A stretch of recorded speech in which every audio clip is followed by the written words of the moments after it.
Radio. This is Pet Life Radio. Let's talk pets. Cat lovers and feline friends, it's time for Adele Park's Quirky Catnips. Today on Quirky Catnips, we're airing a chapter of Quirky Cat Goes Splat by Adele Park. This frightfully funny tale is narrated by the ever-so-snarky Skitters the cat. Find out what happens when Skitters goes cattywampus for a kitten named Harriet. Tune in each week to hear a new chapter of Quirky Cat Goes Splat, only on Pet Life Radio. Meow Kitties! Audio Recording St. George presents Quirky Cat Goes Splat. Written, produced, and edited by Adele Park. Narrated by a full cast. Splat! Meow, bitches. Twisted Tales by Skitters the Cat. Part 8. There's puppy love, and then there's the way cats do it. We don't just fall for any frilly feline who happens to lift their tail and wave their winker at us. Harriet makes it a point to be an especially difficult pussy to corral. As a free-range kitty, Harriet has no man-made structure in which to reside. She does have a human, a little girl named Evangeline, who comes across looking like the ghost of Christmas past. Under normal circumstances, I would have pranked Evangeline just like I do the other polygamist women who work at Gecko's Gulch. One of my favorite tricks is to bury myself in a pile of laundry and scare the bejesus out of them when they feel something moving around in the bottom of the basket. I'm not the only one who likes to put on a good freak. In all truthfulness, Evangeline does a better job of haunting the halls at Gecko's Gulch than me. Evangeline may be just a little girl, but she has a big influence on Harriet, especially when it comes to religion. Evangeline's people are part of the polygamist cult living in a Deliverance-style garbage pit known as Zion Flats. These people are into multiplicity in a most astonishing way. They believe it takes 3 wives to get into heaven. Anyone able to bag a bushel of fuglies then faces a multi-level marketing scheme in the afterlife. These wackadoodle-doos believe heaven is divided into the telestial kingdom, the dingy basement of spirituality, the terrestrial kingdom, home to middle managers, and the celestial kingdom, where occupants get all the ice cream and vajayjay they want. These are the same folks who say God was too busy to create the earth, so he subcontracted the work to Jesus and Michael the Archangel. Jesus was a carpenter, so who knows? Incredibly, Harriet buys into all this gobbledygook just because Evangeline does. Why do those struck with extreme religiosity feel the need to take hostages? Because they can. Nephi Stratton, the prophet of Zion Flats, is an expert at exploiting such spiritual detainees. By dangling the keys to the 3 kingdoms in front of his followers, Stratton is able to have his way all day, every day. Chapter 8. Nephi Stratton. Bleed the beast! Bleed the beast! Bleed the beast! Members of the order were hot tonight. I leached out a slow smile. I'm not just saving money on air conditioning, I'm saving souls. My divine vision is the only thing standing between my people and the flames of Armageddon. No one can ignore the signs of the second coming. The blood moon in February, the relentless drought, the onslaught of outsiders maligning the word of God. The right to plural marriage, as promised in the Doctrine and Covenants, is under attack. The constant incursion by vengeful apostates strikes fear into the hearts of the righteous. We must act now to protect our way of life. To underscore the seriousness of the situation, I've directed the order to meet nightly when the clock strikes 12. As proof of their worthiness, They have been called to spill their own blood for the sake of the cause. For without sacrifice, they are nothing in the eyes of God, and therefore nothing in the eyes of me. Only the most worthy are called to the quorum, known simply as the Order. These are the men who have sworn their allegiance to me, signed with the very blood coursing through their bodies. The name Nephi reigns supreme in all households in Zion Flats. My people bleed my name, just as the righteous bleed the beast. A new candidate is being ordained into the order tonight. I watch as he receives the hallowed dagger. He doesn't think I see his hands shaking. He's nervous. Good. This endowment is reserved for only the most obedient and holy members of our community. I watch as he uses the dagger to carve the name of the only true prophet, Nephi, into his inner left arm. He tries not to wince, knowing this would signal weakness. It is only by making my name immortal that he can prove his loyalty. Bleed the beast! Bleed the beast! Bleed the beast! The power behind this chant is like the sweetest music to my ears. I didn't get to be the prophet of Zion Flats by not understanding how easily people can be manipulated. Having a congregation of cotton-headed simpletons helps, especially the women.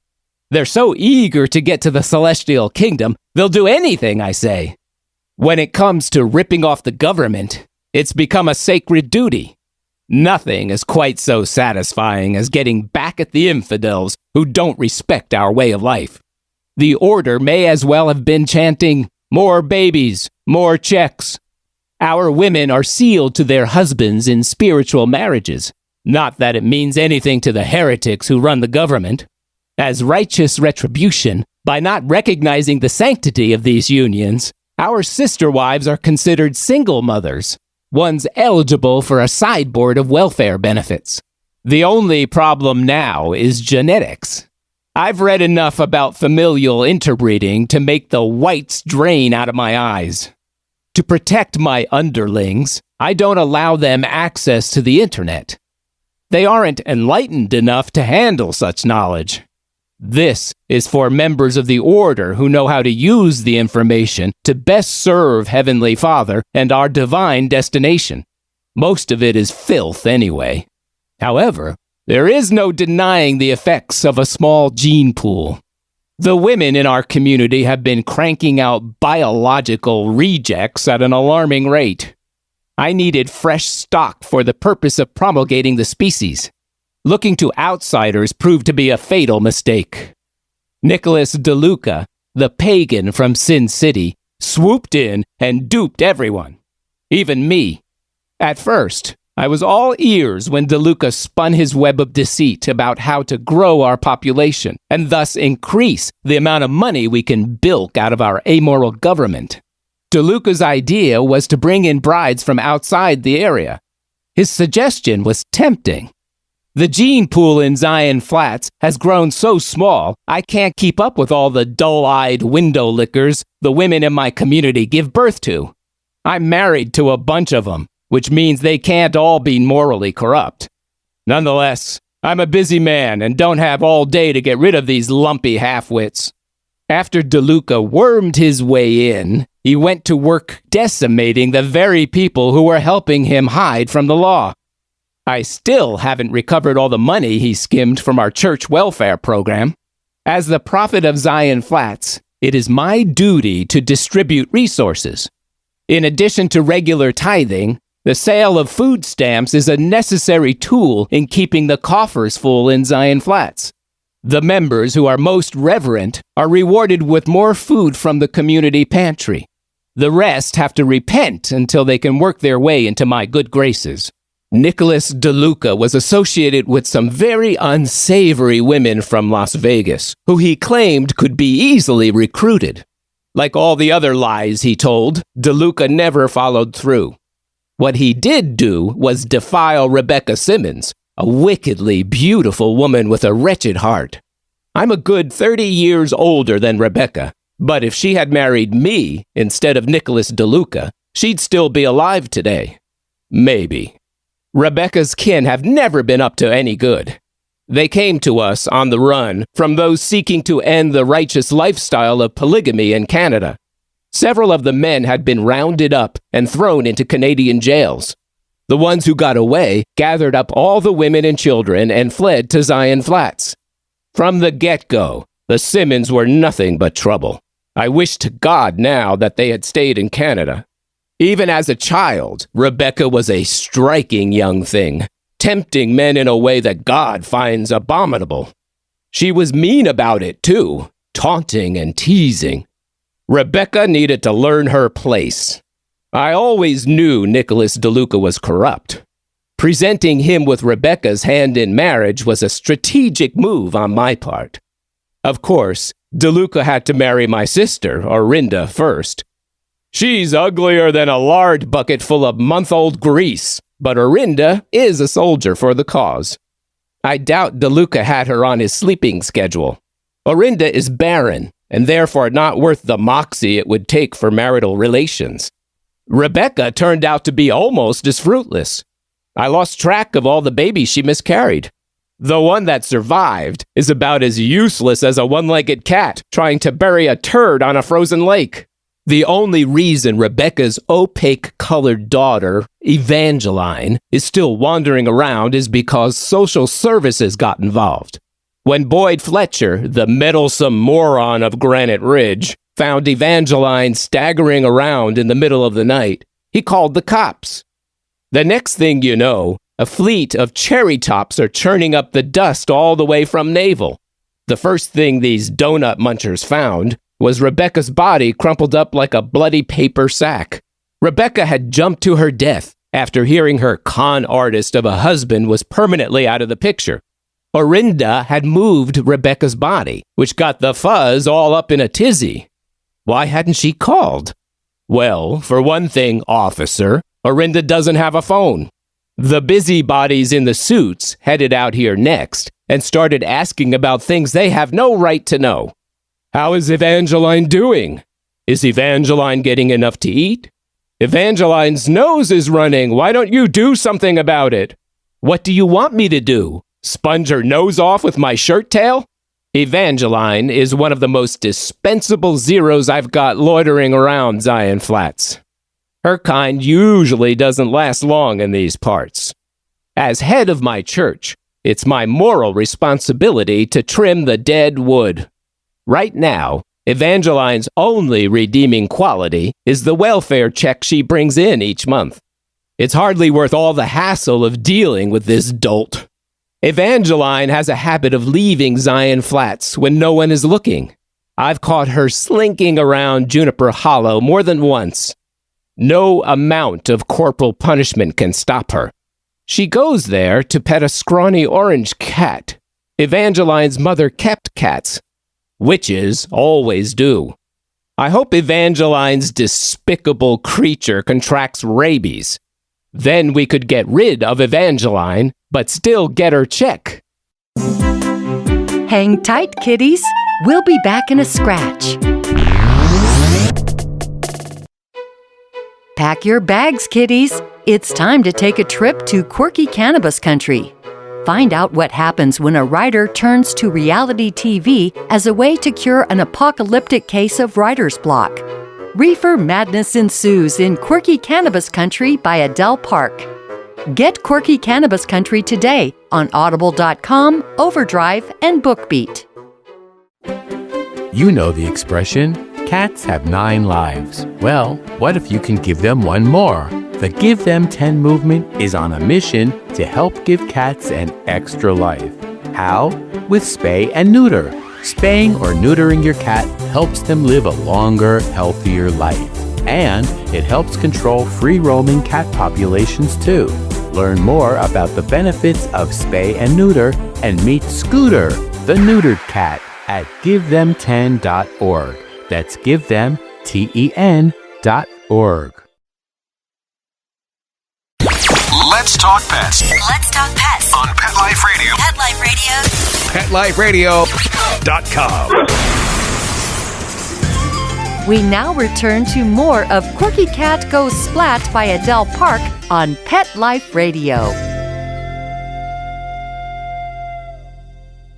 There was a time when I thought Evangeline might lead me to the missing money. Her father, Nicholas DeLuca, likely grubbed more dough from the church food stamp program than anyone even realizes. I followed Evangeline to Juniper Hollow several times. She diddles around the remains of the house like she's paralyzed from the neck up. I've never seen Evangeline in the lake, but I know she swims in it. You can smell it on her. Hard to believe someone that young could make it all the way to Granite Ridge. She definitely knows that place. DeLuca used to bring her along when he was quarrying stone from Granite Ridge. They got out there in a rowboat, but that burned in the fire, along with DeLuca's other baneful belongings. No one could prove the fire was arson. Not that his mob family in Las Vegas wanted to have the police crawling up their buzzers. In fact, I haven't seen a single sign of those degenerate mobsters since DeLuca went missing, as the coppers like to say. I imagine they were just glad to lap up a big insurance check from the fire. The Fletchers are the ones responsible for igniting the hedonistic history of Juniper Hollow. Thinking they were big shots, the Fletcher family bought the property back in the early 1920s and built a disgracefully fancy house, just to show everyone how important they were. They went belly up when the growth in this area centered around naval. This was before the righteous people left and formed the sanctuary now known as Zion Flats. Scrambling for money, the Fletchers started distilling moonshine in the catacombs underneath the ridge. They must have double-crossed the mobsters they were selling to, because they lost ownership of Juniper Hollow. For reasons I can't fathom, the Fletchers hung on to Granite Ridge, the land overlooking Juniper Hollow. Still briny and burning from their financial failures, the Fletchers kept tabs on the activities happening below. The feds were called in, time and again, to try and stop the DeLucas from bootlegging booze, the very thing the Fletchers had been doing. Somehow these godless gangsters always managed to stay one step ahead of the law. I was a young snollyguster of a boy during the time the DeLucas were brewing their hateful poison in the caves under Granite Ridge. My father, Ezekiel, may have been responsible for helping root out these hellions, though I don't know for sure. There was a lot of upheaval in naval during those trying times. The town leaders were making plans to sell out to the government by abolishing our celestial right to practice plural marriage. Righteous people, like my father, began buying up property in the area that has now become Zion Flats. In an effort to cleanse the new promised land, a group of men from the government decided to put a stop to the activities at Juniper Hollow, once and for all. A grisly raid took place during the wee morning hours of April 29, 1930. By the time the sun was fully up, the blood of 6 hooligans from the DeLuca clan had seeped into the soil at Juniper Hollow. 3 federal agents were also killed in the massive shootout. The thugs who survived were jailed, never to see the light of day again. For a long time, the property remained vacant. Then, Nicholas DeLuca showed up to spin his legacy of lies. At this point, Boyd Fletcher had turned the old hunting cabin on Granite Ridge into his permanent residence. Boyd, an angry growler of a man, is still nursing the grudges of his forefathers. With all the hatred of a sore loser, Boyd wastes his pitiful life trying to cause trouble at Juniper Hollow. Nothing's ever come from his third-rate spying, so I don't know what he gets from all this. It's not like there was much to look at anyway.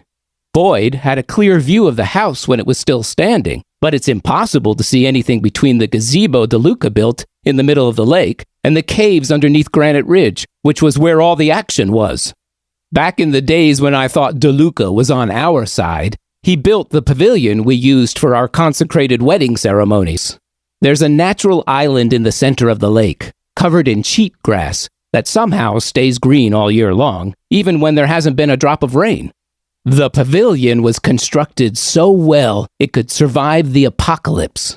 Polished steps lead up to the open column structure, crafted from rock quarried at Granite Ridge.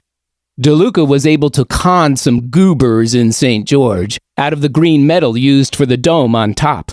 DeLuca built it this way on purpose, knowing the only thing that could be seen from Granite Ridge was a rounded green blur. He could have murdered someone under that dome, and Boyd Fletcher wouldn't have a clue. In my opinion, the most heinous crimes DeLuca committed were aimed at me.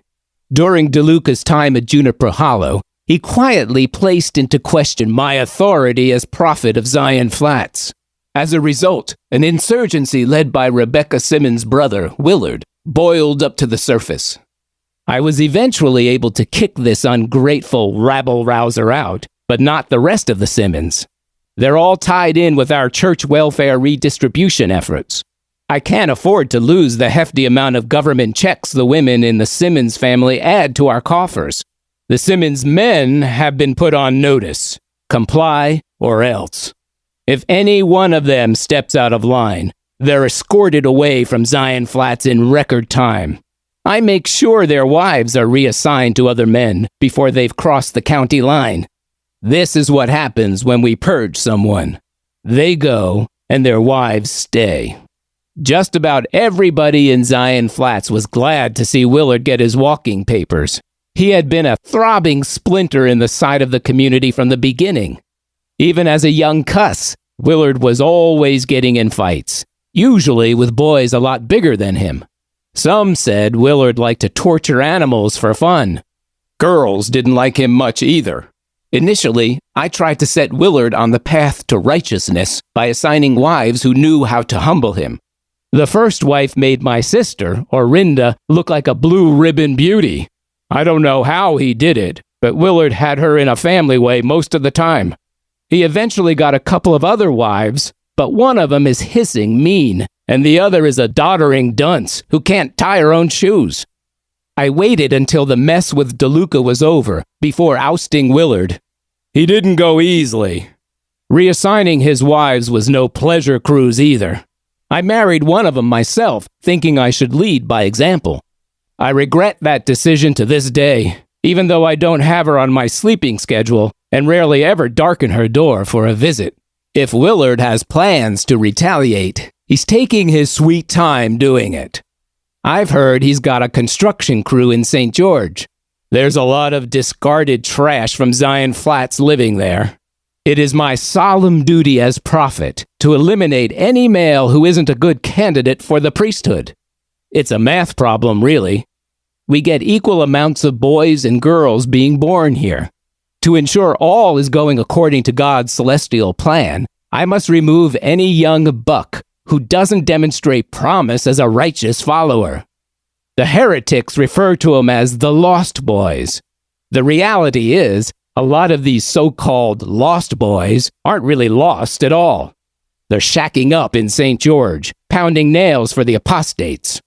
With Willard Simmons and Nicholas DeLuca out of the way, things should be getting back to normal around here.